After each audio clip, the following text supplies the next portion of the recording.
So I have been talking to you the last couple of weeks about the Sermon on the Mount and a couple of things that are key. And, well, you can't talk about the Sermon on the Mount without doing the Beatitudes. You got to do the Beatitudes. The beautiful Beatitudes, I think somebody mentioned at one time. They said that that's what it was. And here's the point.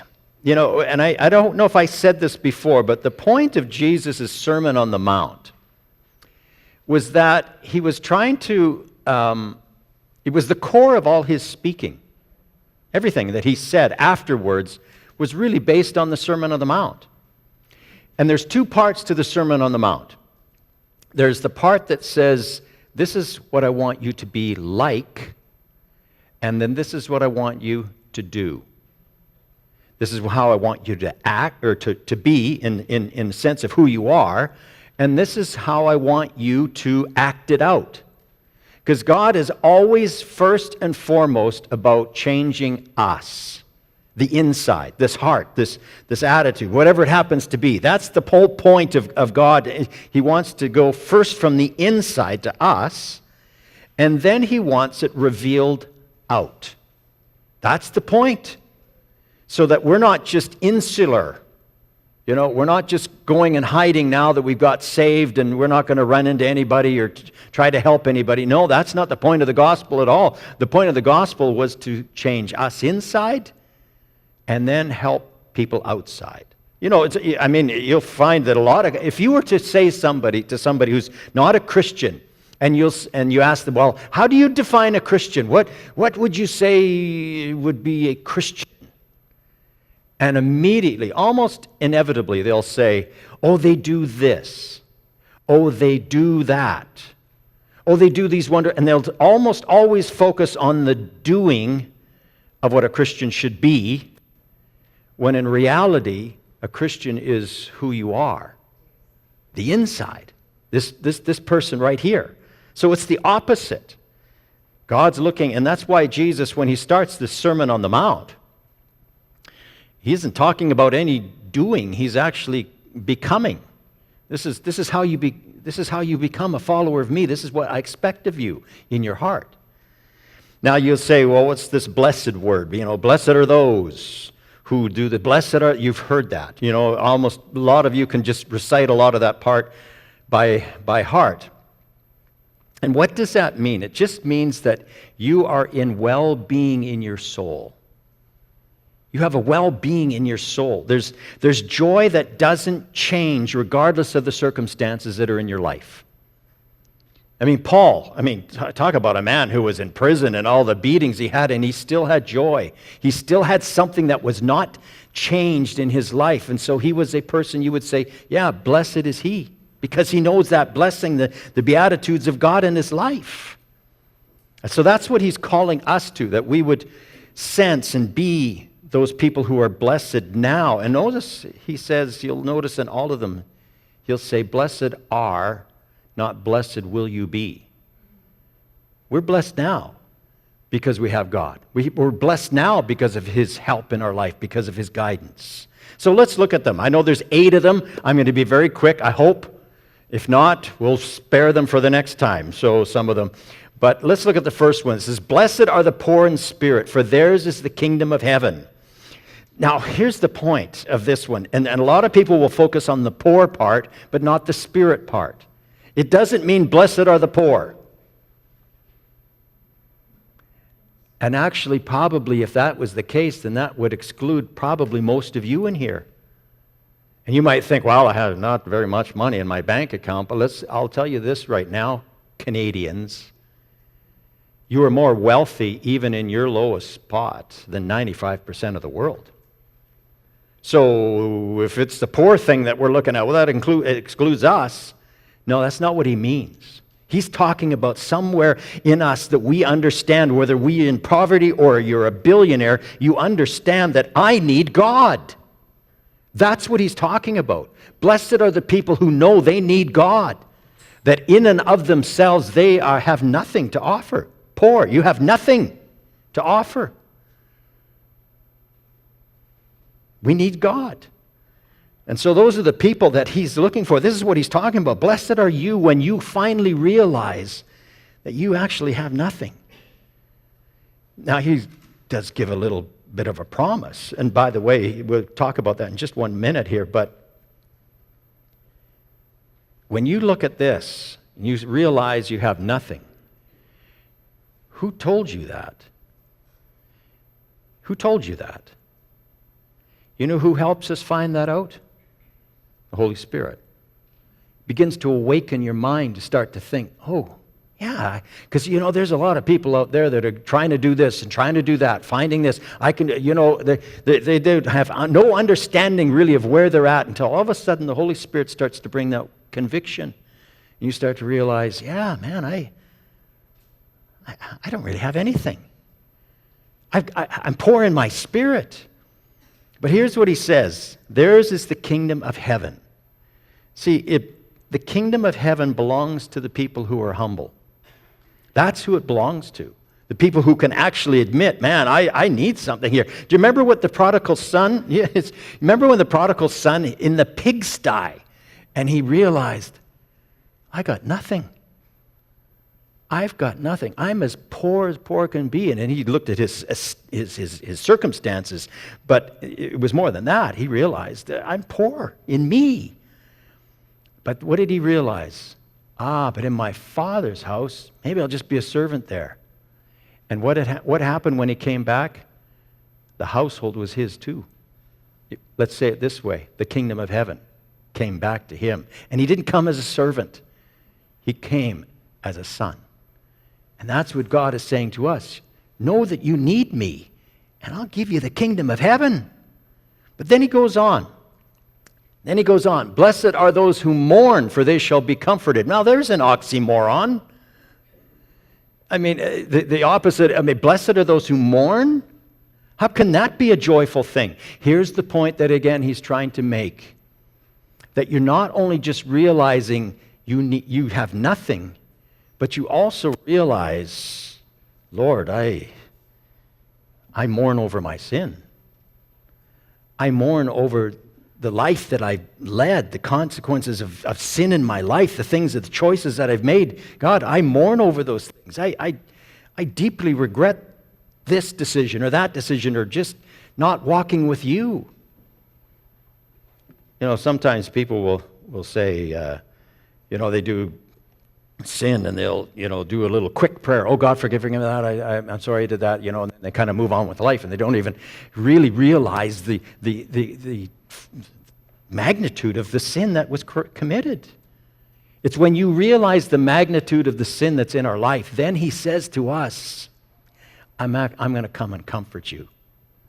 I'm going to come and comfort you. I'm going to be there because you already know, number one, you got poor in spirit. And by the way, that leads to all that first one, leads to all the rest. Without that first one, the rest don't make sense. So now he's going to the next one. Now those of you who mourn, those of you who realize you've done things that are not good, and it affects you. You know you need God. You know that God's got to be there for you. And what he does, it's not that he comes and just comforts you like we understand comforting a little child. Oh, it'll be okay. It'll be okay. God doesn't do that. It'll be okay. You'll be fine. Do you know what he does? Do you know what he means by comfort? It means he's strengthening you. He's strengthening you. Come on now. Let's go. Come on. All right. Now you're in the right place. Now we can go together. Now we can do the things that I've called you to do. It's like a commander with his troops just before they're about ready to go over the hill. And they're scared. They're scared. And what does the commander do? Oh, it's okay. It's okay. You'll be fine. No, he doesn't do that. Come on, guys. We can do this together. Come on. We can, we've got the ability to do this with you and I together. That's what a commander does, and that's what a proper commander does, and that's what Jesus does for us. When we finally come to that point of acknowledging that we need him, and we're sorrowful for the life that we have or the sins that we've committed, and he comes along and he says, okay, let's go. Let's go. We're going to do this together. But here's another one that people misunderstand. Blessed are the meek, for they shall inherit the earth. A lot of people will read that as blessed are the weak, for they shall inherit the earth. That's a total wrong, that's a misunderstanding of the word meek. Here's what he means. Strength controlled. Strength controlled. And I think the best illustration that I can find, because I'm sure a lot of you with your backgrounds, with farms and horses and all this kind of stuff. Think of a wild horse. Strong. Man, they're strong. Nobody's going to control them. Their power isn't controlled. It's just wild. They'll do whatever they want. They'll go wherever they want. Strength. But it's not controlled. Until the cowboy gets on the back and breaks the horse. Now, has it changed the strength of the horse? Strength of the horse is still there. But what is it? Under control. Now he moves with whoever's riding him. Got the reins. Strength is still there. He can still buck the cowboy off. That hasn't changed. What changed was his yieldedness. And now he's saying that to us. He's saying, look, I'm going to give you strength, but be under my authority. Be under my authority. In fact, most of you, hopefully you had a working relationship like this. You went into work and you still were under authority, weren't you? You got your own mind, you got your own things that you can do, but there's times when you went to work, you were under authority. So God is saying, blessed are the meek. Blessed are those of you who, you're strong, but you're under authority. You're under my authority. You obey me. You listen to me. I'll help you along, but you're going to listen to me. And what does he say? You're going to inherit the earth. And I actually believe what he means by that is you will physically inherit the earth. One day, when he comes back, when he sets up his kingdom, he's giving us the earth to help rule and reign. Well, why would he give that to a bunch of people who are proud and arrogant, doing their own things? No, he gives it to the people who are humble, who will listen to instructions, who will listen to God, who will listen and obey what he wants. That's the point of what he's trying to get across here. But there's another one. There's a fourth one here, and he says, blessed are those who hunger and thirst for righteousness, for they shall be filled. It reminds me of that verse, as the deer pants for the water. In other words, do you have a hungering and thirsting for God? Is there something in you that says, I want to have more of God? I want to know more about him. I want to find out more about who this God is. Becomes a hungering and a thirsting, and you say, like the deer that pants, that what he meant by that is this deer is panting for water that is so desperate, he's just going to do everything he can to get to the water. That's what he's saying here to us, those who hunger and thirst for righteousness, they'll be filled. And the context actually is to be holy. To be holy, to want to be more like him, to walk in his ways, to walk in the ways he wants us to walk. It's funny, if I was to give you a comparison to what God is saying here, what Jesus is saying here, and what the world thinks, here's the world's mindset. Happiness here, and holiness, well, wherever, but somewhere out there. But here's what God is saying to us. Holiness here for happiness there. That's what he's calling us to submit to him, to be holy, to seek after him, to say, God, I want more of you. I want more. It's been good. I'm glad I've got what I've got, but I still want more. And here's the thing. It says they shall be filled. Shall be. It's a promise. So here's my comment to you on this.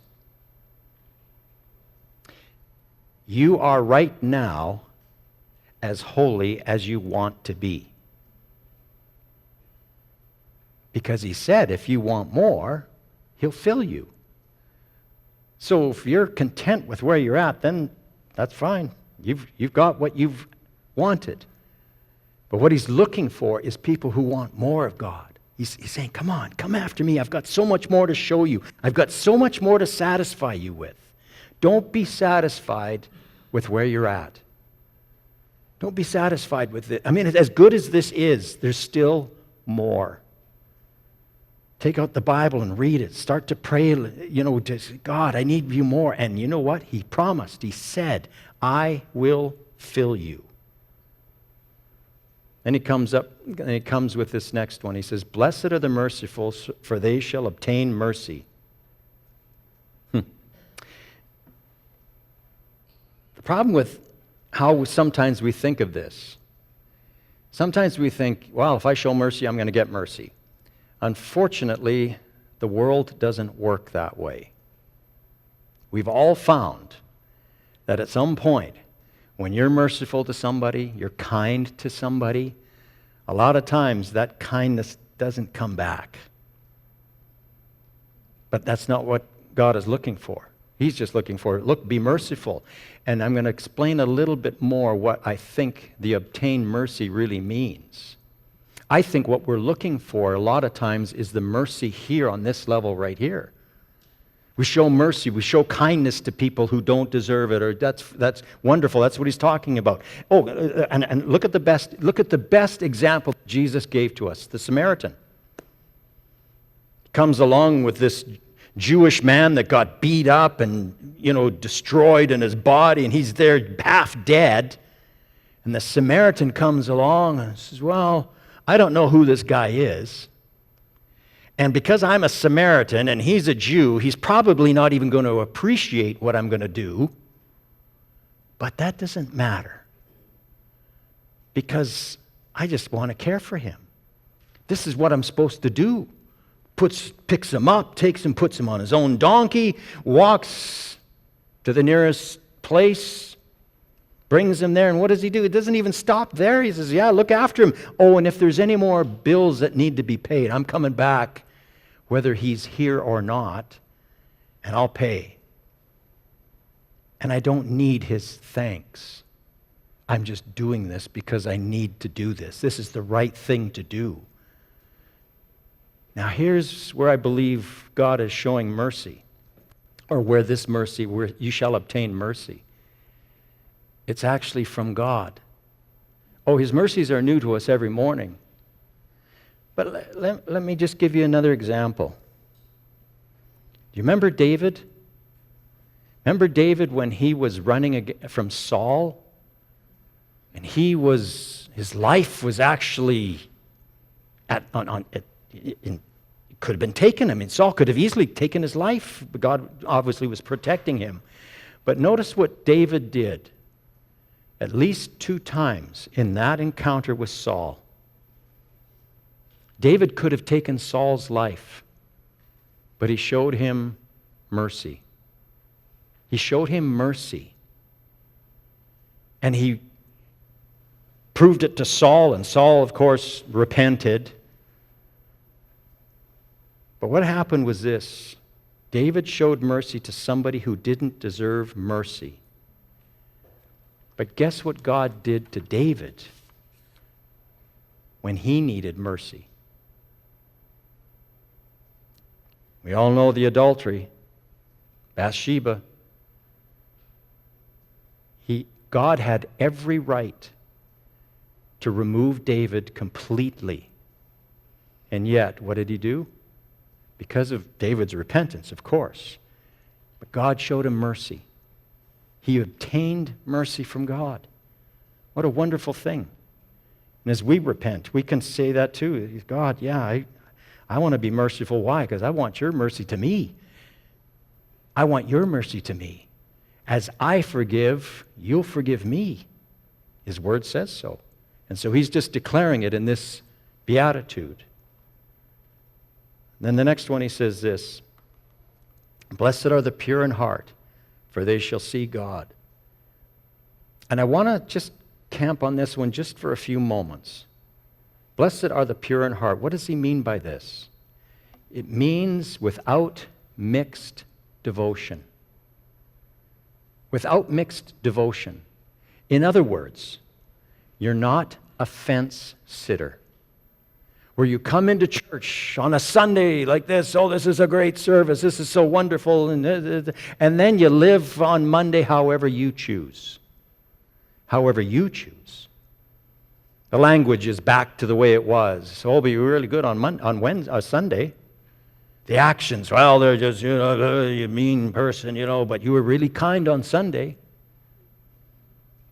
Or you just, you serve God and think you're doing Him a favor by coming here on a Sunday and think, well, God, hey, look at me, I'm here. Aren't you happy?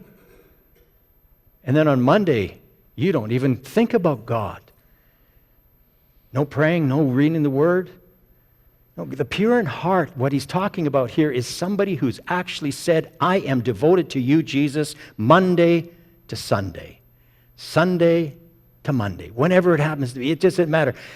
Every day is like a Sunday. Every day is a devotion to the Lord to say, yeah, God, I want you to, I want to serve you in every way. I want to develop that devotion to you. I want to hunger and thirst after you. Not just on Sunday, but every day of the week. And what are those promises? You'll see God. You'll see God. Not just in His Word, not just in nature, or other godly people, as wonderful as that is, but one day you're going to see Him face to face. And He looks at you and says, well done, good and faithful servant. Why? Because you were faithful to Him. You were pure in heart. You're the person who says, yeah, I'm going to serve you, God. I'm going to give what is needed of my life to you. That's the pure in heart that he's talking about. So let me say this to you, especially as we come to communion shortly. Analyze your life now. Do I fully serve God? Am I holding some things back? Is there some things that, I'm keeping to myself and I'm serving myself rather than serving God? Ask the Lord even now and say, God, is that me? Is there something that I'm holding back? I don't want to be a fence sitter. I don't know if you ever thought about that, but fence sitters are not comfortable. Because you're here at church and you're getting convicted, but then you go to the world and you realize, oh yeah, man, I shouldn't be doing that. But it's never comfortable to be on the fence. So this morning, choose. Blessed are the peacemakers, for they shall be called sons of God. And here's another thing that, again, sometimes we mix up. It's wonderful in a world and in families where there's peace issues, and you want to be a peacemaker. Yes, that's a wonderful thing, obviously. But there's actually one level higher that he's talking about. Peace, when you bring somebody the gospel, when you bring somebody an understanding of what salvation is, and they receive it, what are they receiving? They're receiving the peace of God. All of a sudden, the war that was in their life is at peace. All of a sudden, the turmoil that was there, they're at peace in their life. It may not change the outward circumstances, but I'll tell you this, somebody who finds Jesus Christ, they find peace in their heart. All of a sudden, things have just settled in their life. All of a sudden, it just seems like there's purpose and reason to live. And you are the one who gets to bring that. It's not just me, it's you. Where you can do to your neighbors, you can talk to the people in the hallway, bringing peace to them, which is what? The gospel of Jesus Christ. And what did he say? Well, you'll be called the sons of God. In other words, you're His ambassadors. You're representing Him. And finally, we come to this part. This is the worst one of all. Blessed are those who are persecuted for righteousness' sake. Oh, man. You had to put that in there? Here's the point.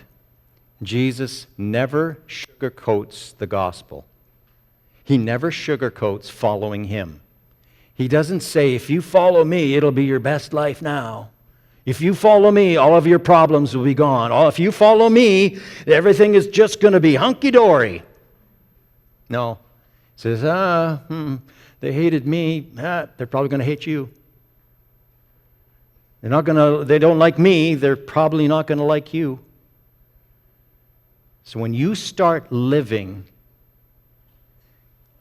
in a way that's contrary to the world, which is what all of these Beatitudes represent, the world is not going to be happy with you. Because as I said last week about salt and light, you become light in their darkness, and the last thing they want to have is light shining on their life, their sins. You are that conduit. And so it becomes an anger to them. It's funny, he says it twice. Blessed are those who are persecuted, and blessed are you when they revile and persecute you. He has to say it twice even in the Beatitudes. See, when Jesus said, follow me, he was actually promising us a cross. He was promising us a cross before the crown. One day when we see him, we will get a crown. We'll get a crown of life. Other crowns that are available, which we can talk about at some other point. But can I just make this footnote maybe, or proviso? When you become somebody who shares the gospel, don't be so obnoxious about it either. Or else maybe you deserve some of that persecution.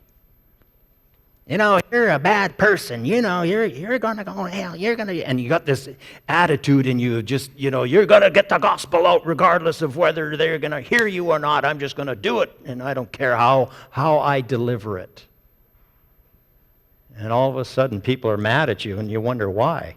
Well, it ain't necessarily because you got the gospel. It's just how you brought it forth.